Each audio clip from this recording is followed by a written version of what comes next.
G'day again. These beautiful little parrots, I believe, are called grass parrots. Seed eaters and probably nectar. That one there is either a female or maybe a juvenile.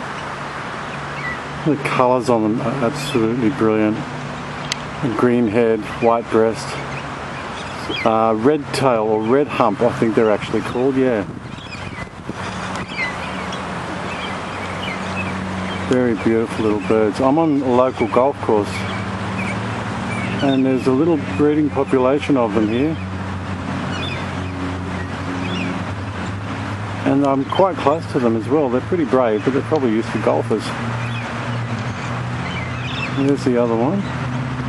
No, I think that might be a juvenile. You can see it's developing the colours on its back there, just above its tail.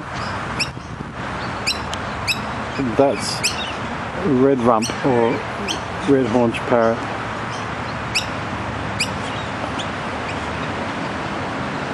Beautiful.